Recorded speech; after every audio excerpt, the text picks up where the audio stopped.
Welcome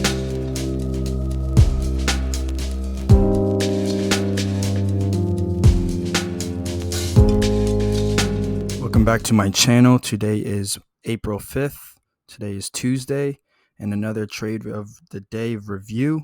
Today I have you guys the indexes of QQQ, the Qs. I traded the Qs this morning.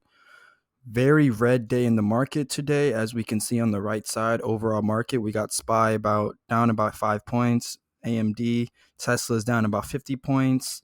Amazon almost down 100 points. Overall market, everything is pretty much red today. Walmart barely about to close green. So overall market was very red today. So I had that in mind, especially at open this morning. We opened relatively red and with lots of rejects of wicks. I'm gonna get into the play-by-play, the overall picture of the Qs, and how I traded it play-by-play. So let's just get right into it, and it's going to be very brief because the stock market this morning decided to choose a direction and push to that direction the rest of the day. Now, I definitely left hella profit on the table, and we'll speak about that and see where I messed up and where I could have done better. So let's just get right into it. Starting off right here, we're on the 5-minute chart. Like always, I always trade the 5-minute. So right away here on pre-market on the Qs, I had my levels already listed here from my Sunday night watch list. I love to have my levels listed already so I can understand where the stock is heading and how much potential room the stock has. It's important to figure the range of the stock so that way you're not entering a stock and then it moves up 70 cents and then it's demand or it's supply there and sellers are there and you get reversed. So it's important to realize and find where the stock is heading. So stock opened up in the morning. These two long wicks really gave me the deciding factor that the Qs were going to be red this morning. So after these two long wicks rejected up here, I realized that, okay, we had lots of volume. Like this is a lot of volume on the open and we didn't get anywhere. We rejected these pre-market levels that was like about right here. This 368 like 60s, 368.55. So we rejected that exact look. Highest on this candle wick was 368.54. So pretty much 55 spot on. We rejected that. That let me know that we were probably going to have a red day, especially on the Qs or at least for tech. And we definitely needed a pullback based off of yesterday. You know, stocks were very green yesterday. So after these two long wicks, I decided to enter at 368 shorts. Now, I didn't enter massively or size with heavy, just normal regular size. I then had a pre-market low. Again, this is the same break of pre-market low strategy that I love to use. So that was roughly at 367.70. Like lowest on this red candle, it was 367.74. So just to make sure it have some space, I had a 367.73, roughly 367.70. So as soon as this breaks with this massive red candle, we push down to the floor a little bit. Now my 368 shorts are in the money. We are roughly in the money about about 80 cents. This candlestick here was just a pullback, just a fake out. This was just to fake out. Some people maybe have them cover their shorts or cover their calls. So next candle pushes even another leg down. I then take profit about like right here, about 367.20. I look to start trimming some of my contracts. And this is a big factor right here. I really want to pay attention and highlight this key area because this rejection off the pre-market low was what decided the momentum for the Qs. I noticed that, but what I would have done differently is based off my trade off of this rejection. This rejection, we rejected the 21, the VWAP, and the 9 EMA all in one. Massive rejection for the next candle to be a massive leg down. We're talking about a massive leg down from a push from 366 all the way lowest of 364.49. I then, on this push, is where I covered the rest of my position. I wasn't sure if we were going to be bought up and on any of these levels here. As we can see yesterday, we literally break out of each level 365, 20, 30 level. Those were some buyers previously yesterday. We just take those levels out instantly.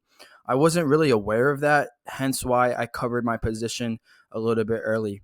If I still held my 368 shorts, um, those are up 291% today, or 300% today on 368 shorts. If I held the rest of the day, I left about $400, $500, $600 on the table on each contract.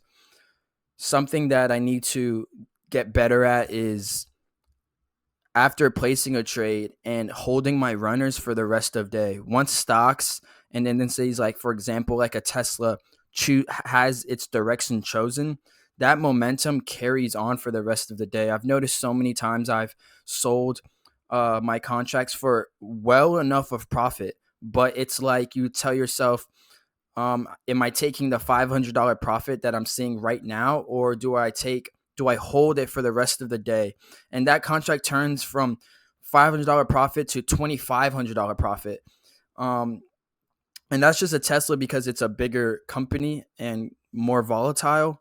But I need to do better with having more patience and holding trades that I know are going to have that same direction that I traded for the rest of the day.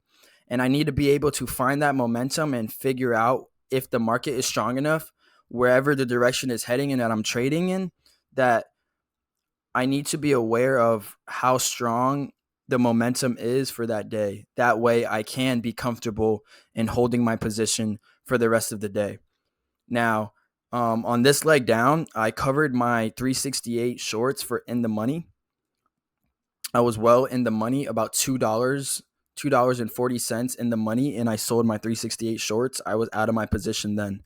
Yes, on all this leg down, I was trading with Guff, and we was just like, oh my gosh, I just left so much money on the table. Very frustrating trade when that happens. You feel like you're just right there to get an amazing trade, and you just like call it quits right before that. So I saw Q's heading down to another key level that I had listed here, which was this 364.20-ish level. It is, if we see yesterday, it's one of a level that we bought up, and as well as over here on March 31st. It's two levels. That's pretty strong level. So I told myself if we were going to break the 364 like 20 level, I was going to enter at 363 shorts because we have room. If we were to break this, we have room to 363. I did that exact same thing. The trade went in my favor. We broke the 363.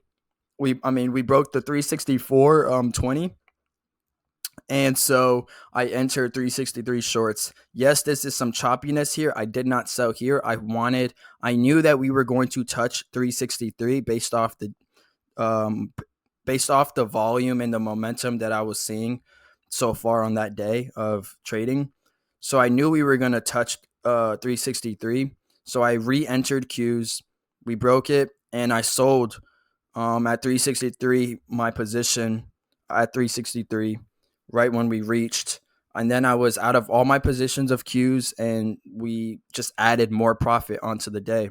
Something I could have done better was obviously hold my initial position. 368 puts printed this morning and printed for the rest of the day.